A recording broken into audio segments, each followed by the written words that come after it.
Peste et épidémie au XIVe et XVe siècle. Premier point, comment s'est diffusée la peste? Alors, disparue d'Occident en 767, elle réapparaît à partir de 1347 par la route de la soie. Elle est décrite avec précision par le médecin du pape, Guy de Chauliac, dans sa grande chirurgie en 1363. Sa première forme est bubonique, avec abcès. Depuis seulement 1894, on sait qu'elle est due à la puce du rat. C'est la forme la plus nombreuse, 20 à 40% des personnes touchées en survivent. Une deuxième forme est pulmonaire avec des crachats de sang. Elle se transmet par des gouttelettes de salive.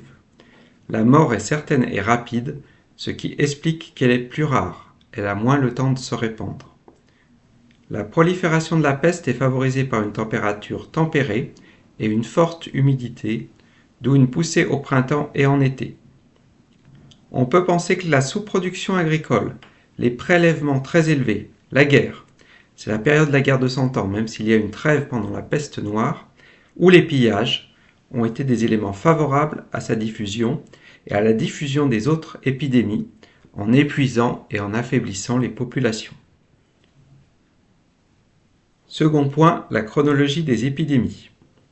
Alors, la peste noire se répand en Europe de 1347 à 1352. Elle est très meurtrière. Par exemple, sur 8 paroisses rurales de Montmélian, on observe une perte de 53% des feux. Elle réapparaît ensuite épisodiquement et de manière plus localisée, en 1360, puis tous les 6 à 13 ans jusqu'en 1722.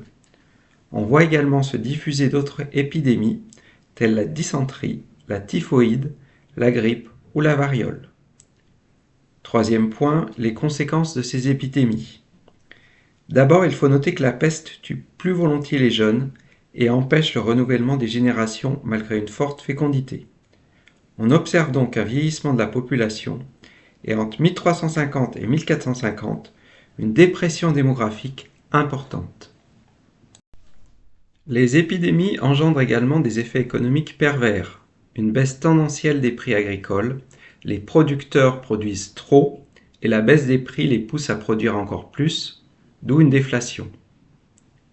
La chute brutale de la population en 1348 revient également à doubler les prélèvements pour les survivants, et les révoltes face à la hausse des impôts qui surviennent en 1350 et 1357 sont impitoyablement réprimées. La population cherche également des responsables. Les mendiants, puis les juifs servent de boucs émissaires, et des massacres de juifs se produisent à Narbonne, Carcassonne, en Provence, en Savoie ou dans le Dauphiné. Quatrième point, comment les populations ont cherché à se défendre contre cette hécatombe. Alors pour Guy de Chauliac et les médecins formés à l'université, la maladie relève d'un déséquilibre entre les 4 qualités premières du corps humain, le chaud, le sec, le froid, l'humide, et les 4 éléments du corps qui leur correspondent, l'eau, la terre, l'air et le feu. Et il voit 2 causes à ce déséquilibre, l'hygiène de vie et la conjonction des astres qui influent sur l'air. Alors ces théories sont influencées par Aristote, qui est redécouvert au XIe et au XIIe siècle par des traductions, et l'univers est vu comme une succession de sphères concentriques, l'homme formant un petit univers, un microcosme, qui vit au centre du grand univers, le macrocosme.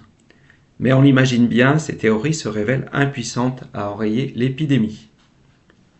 Le salut repose alors dans la fuite, des villes en particulier, où l'épidémie est favorisée par l'entassement et les ordures, et dans l'isolement, mais seule une minorité de nantis y a accès. La peste apparaît aussi comme une punition infligée aux chrétiens pour leurs péchés, et une minorité se retourne du coup vers une piété exemplaire, voire ostentatoire, avec les flagellations, mais en 1384, le mouvement des flagellants, autour de Tournai, connaît des débordements violents et il est condamné par le pape, le roi et l'empereur. Du coup, il disparaît.